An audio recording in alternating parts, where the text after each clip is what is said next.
Hello friends, आज मैं आपको बताऊंगा कि यूपी बोर्ड की क्लास 10 का यूनिट 7 का है निर्देशांक ज्यामिति। निर्देशांक ज्यामिति को हम किस प्रकार से करते हैं और ये क्या होता है। मान लो बेटा, इस तरीके से कोई एक समतल है और इस समतल में दो रेखाएं, एक रेखा है, इस रेखा को बोलेंगे ऊर्ध्वाधर रेखा, ठीक, और इस रेखा को बोलेंगे हम क्षैतिज रेखा।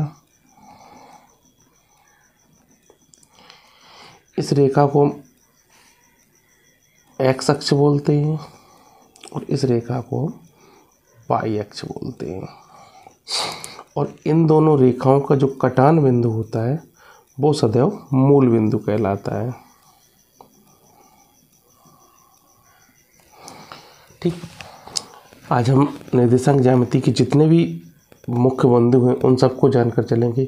ये हमेशा एक्स अक्ष की धन दिशा होती है, कि धन दिशा, और ये एक्स अक्ष की ऋण दिशा होती है। ये वाई अक्ष की धन दिशा होती है और ये वाई अक्ष की ऋण दिशा होती है, ठीक। हमेशा ये ध्यान रखा जाता है कि अगर कोई पॉइंट इधर की ओर जा रहा है तो उसका हमेशा पहला पॉइंट एक्स अक्ष का ऋण लिया जाएगा। अगर इधर की ओर यहाँ से जा रहा है तो वो धन होगा, ऊपर की ओर जा रहा है तो वाई प्लस होगा, नीचे की ओर जा रहा है तो वाई ऋण होगा। इसमें सदैव जो निर्देशांक होते हैं वो दोनों प्लस के लिए जाते हैं। क्यों? क्योंकि इधर भी प्लस का है और इधर भी प्लस का है। इसमें पहला माइनस होता है और दूसरा प्लस होता है। इसमें दोनों माइनस के हो जाते हैं। इसमें इस वाले में ये चौथा चतुर्थांश होता है, इनको हम बोलते हैं, इसमें पहला प्लस होता है और दूसरा माइनस होता है।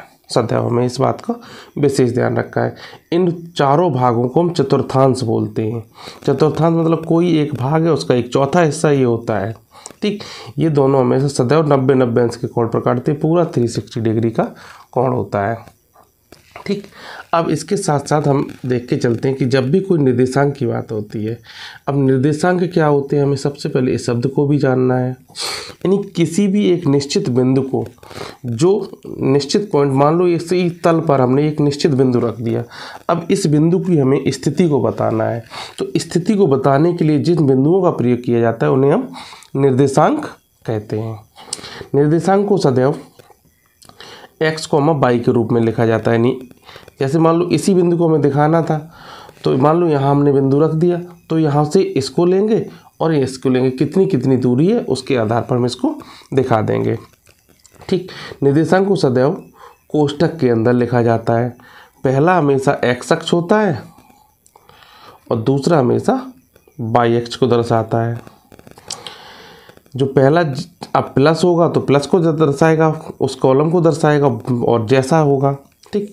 अब एक्स अक्ष को हमेशा कोटि भुज बोला जाता है। क्या बोला जाता है? भुज। और वाई अक्ष को सदैव हम कोटि बोलते हैं, ठीक। यानी एक्स अक्ष के निर्देशांक को भुज बोला जाता है और वाई अक्ष के निर्देशांक को सदैव कोटि बोला जाता है। मान लीजिए अगर हमने आपको कोई बिंदु दे दिए कि -3,5, अब आपको बताना है कि -3,5 किस चतुर्थांश में स्थित होंगे। तो पहला माइनस है और दूसरा प्लस है, तो पहला माइनस है दूसरा प्लस है, और किस में होंगे? द्वितीय चतुर्थांश में।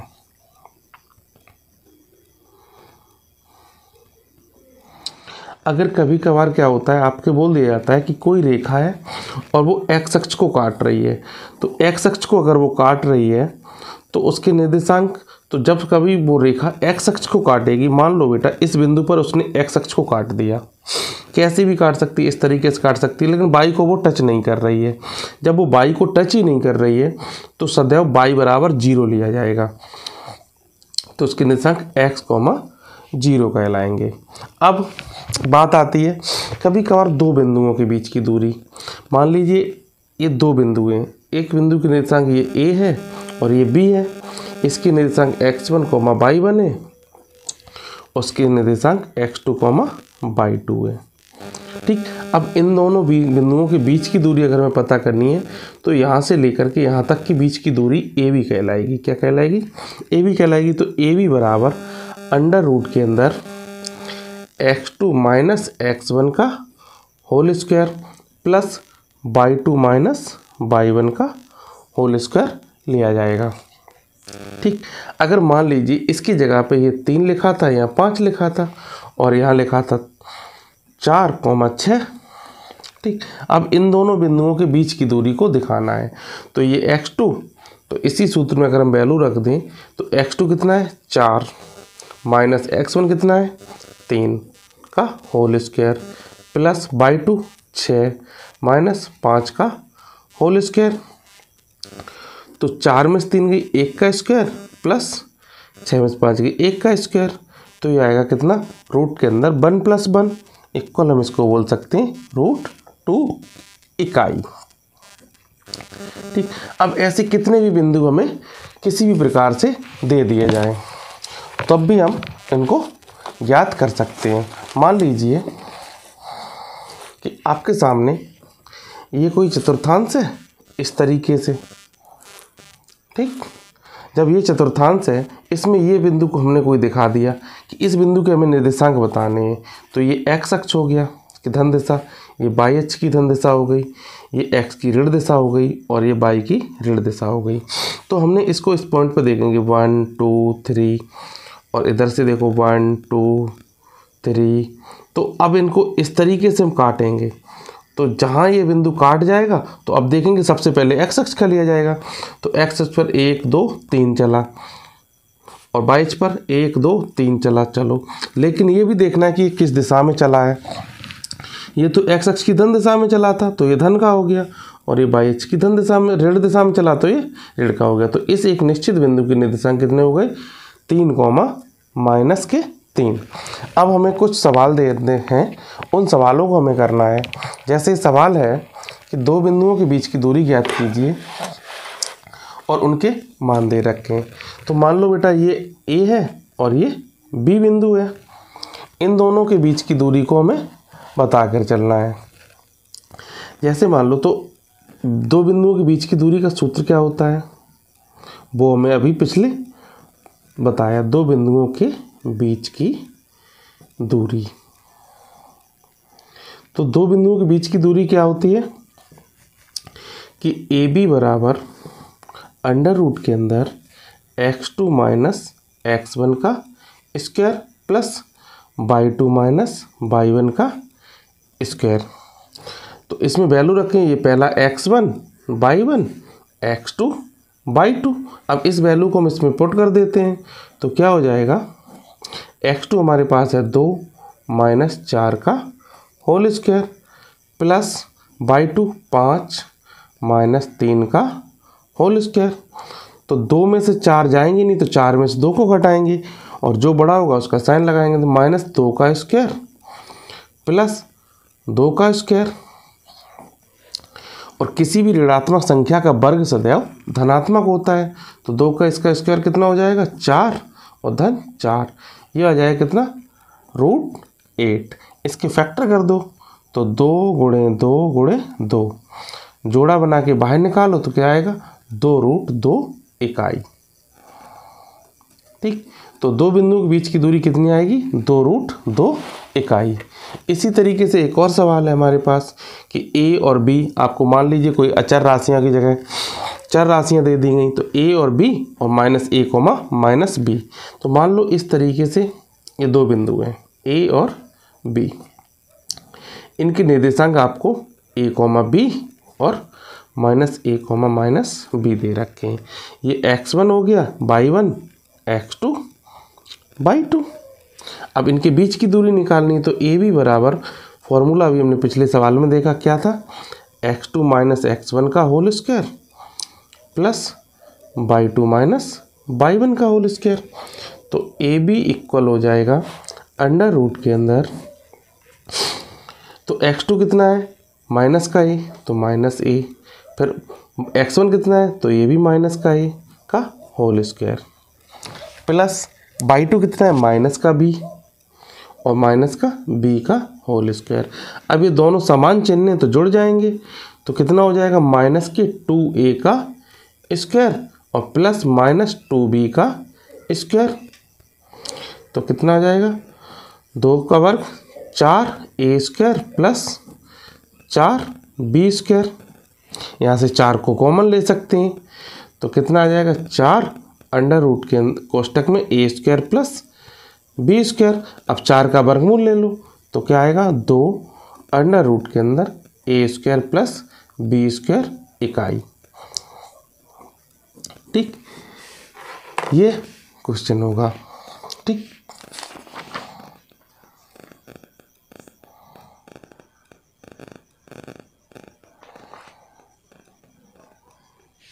अब इसी तरीके से एक क्वेश्चन और हमें दे रखा है कि क्या है कि a sine theta comma a cos theta तथा a cos theta comma minus का a साइन थीटा के बीच की दूरी हमें पता करनी है।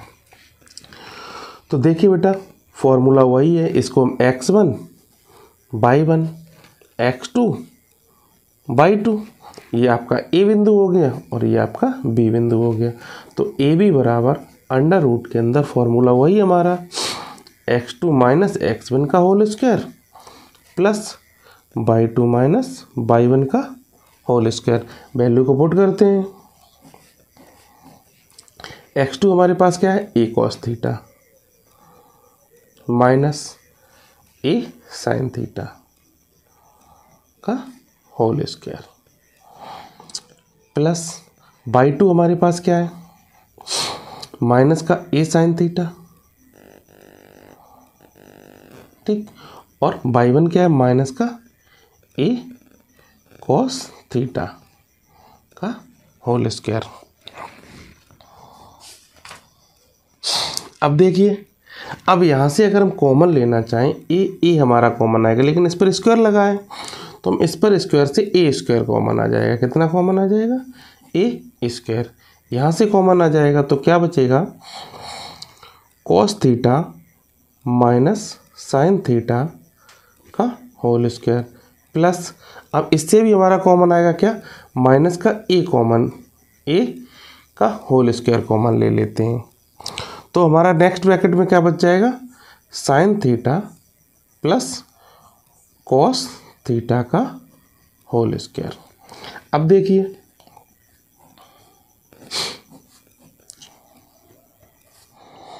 तो a स्क्वायर यहाँ से कॉमन आ रहा है और इसका ब्रैकेट खोल दो, a माइनस बी का होल स्क्वायर लगाएंगे तो क्या हो जाएगा cos square theta plus sine square theta, और माइनस का साइन है तो 2 sine theta into cos theta. क्यों? क्योंकि a प्लस बी का whole square, a minus B का होल स्क्वायर का जो फॉर्मूला होता है वो क्या होता है a square plus B square minus का 2ab। ठीक, इसी प्रकार से बेटा इसमें देखिए, तो ये भी यहाँ पर a स्क्वायर हो जाएगा, ब्रैकेट में क्या आ जाएगा sign square theta plus cos square theta, और प्लस के हो जाएगा 2 sine theta into cos theta. ठीक, अब देखिए a स्क्वायर यहाँ भी आ रहा है, a स्क्वायर यहाँ भी आ रहा है, तो हमने इस a स्क्वायर को हम पूरे से कॉमन ले रहा हूँ। तो a स्क्वायर जब कॉमन आ जाएगा तो अंदर हमारे पास बचा क्या cos square theta plus sine square theta minus का 2 sine theta into cos theta. इसी प्रकार प्लस यहाँ से sign square theta plus cos square theta और प्लस के 2 sine theta into cos theta. अब देखिए, जब ये समान होगा, ये चीज़ समान है और ये चीज़, लेकिन इनके चिन्ह विपरीत है तो ये क्रॉस हो जाएंगे, कट जाएंगे दोनों एक दूसरे से। अब हमारे पास क्या बचा अंडर रूट के अंदर a स्क्वायर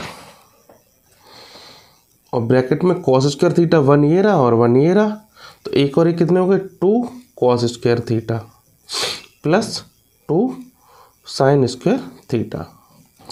अब 2 इन दोनों से भी कॉमन आ रहा है, तो हमारे पास क्या बचेगा अंडर रूट के अंदर 2a स्क्वायर ब्रैकेट में बचा sign square theta plus cos square theta, और त्रिकोणमिति में इसकी वैल्यू को 1 लिया गया है। तो यहाँ पर लिख सकते हैं चूंकि sign square theta plus cos square theta equal 1। तो देखिए तो क्या हो जाएगा, अंडर रूट के अंदर 2a स्क्वायर इंटू 1। अब तो यहाँ से 1 का वर्गमूल ले लिया जाएगा, तो आंसर क्या आया, a√2 इकाई। यानी इन दोनों बिंदुओं के बीच की दूरी जो निकल कर आएगी वो कितनी आएगी, a√2 इकाई। मान लीजिए बेटा इस तरीके से कोई एक रेखाखंड है। इस रेखाखंड पर दो बिंदु हैं, एक ए बिंदु है और ये बी बिंदु है। इस बिंदु के निर्देशांक हैं 2, -5 और इस बिंदु के निर्देशांक है -2, 9। अब इस बिंदु पर हमें ये पूछा गया कि इसके बीच के बिंदु के नहीं, ऐसा कोई बिंदु ज्ञात करना है जिससे हमें इसके ये निर्देशांक पता चले कि इन दोनों पर। तो हम मान लेते हैं, माना एक्स अक्ष पर वह बिंदु P है। क्या है, P है। ये P है और PA बराबर PB है, क्योंकि समदूरस्थ हमें दे रखा है। समदूरस्थ मतलब समान दूराई पर हो। ठीक, अब ये समदूरस्थ है तो इस पर देखिए, तो x अक्ष पर है कोई भी रेखा जब x अक्ष को काटेगी तो वो y को छुएगी नहीं, तो y बराबर क्या हो जाएगा, 0। तो उस बिंदु के जो निर्देशांक होंगे x, 0 हो जाएंगे। ठीक, अब यहाँ से देखिए ये हो गया x1, y1 और ये x2, y2। अब यहाँ पर जो बीच के बिंदु हैं इसके निर्देशांक x, 0 हैं। अगर हम इसको मान लें कि ये x2 डैश या x डैश और ये y डैश हैं, दो बिंदु हैं। ठीक, अगर हम PA निकालना चाहें तो दो बिंदुओं के बीच की दूरी का फॉर्मूला होता है अंडर रूट के अंदर x2 - x1 का whole square plus y2 - y1 का होल स्क्वायर। ठीक, तो इस तरीके से यहाँ पर देखिए बेटा आपके पास x1 और ये है, तो अगर हम इसको x2 डैश कुछ भी मानकर चलते हैं तो यहाँ पर क्या हो जाएगा, x - 2 का होल स्क्वायर, x - 2 का होल स्क्वायर प्लस 0 - 5, तो 0 माइनस हो जाएगा प्लस के 5 का होल स्क्वायर। ठीक, सेम कंडीशन बेटा इस साइड होगी, इससे यहाँ से तो क्या हो जाएगा, यहाँ पर भी वही फॉर्मूला होगा कि x2 - x1 का whole square plus y2 - y1 का होल स्क्वायर। जब दोनों कंडीशन समान हो रही तो यहाँ से देखिए बेटा इसके फिर जो हम वैल्यू रपुट करेंगे वो क्या हो जाएगा, x + 2 का होल स्क्वायर प्लस 0 - 9 का होल स्क्वायर। अब देखिए दोनों तरफ रूट समान है, इक्वल है, तो यहाँ से ये रूट कैंसिल हो जाएगा। यहाँ बचा हमारा क्या, x - 2 का होल स्क्वायर प्लस यहाँ पर 0 + 5, 5 का स्क्वायर अकेला। ऐसी कंडीशन इधर हो जाएगी तो इधर बचा x + 2 का होल स्क्वायर प्लस -9 का होल स्क्वायर। इसको खोल देते हैं तो यहाँ पर लगेगा a - b का होल स्क्वायर का फॉर्मूला। तो a - b का होल स्क्वायर क्या होता है कि a स्क्वायर तो मतलब x का स्क्वायर प्लस b स्क्वायर तो 2 का स्क्वायर माइनस के 2ab तो 2 × x × 2 प्लस 5 का वर्ग होता है 25।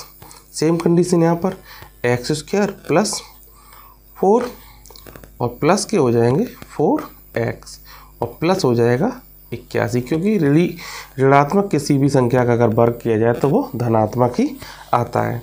अब देखिए जब दोनों पक्ष समान हो इधर से ये कैंसिल हो जाएंगे, तो क्या बचा अब हमारे पास, 2 का वर्ग होता है 4 और ये हो जाएंगे माइनस के 4x प्लस 25 बराबर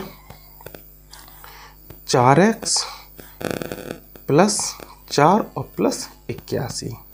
अब देखिए 25 और 4 होते हैं 29, माइनस के 4x प्लस के 29 बराबर हो जाएंगे 4x प्लस 81, 4 85।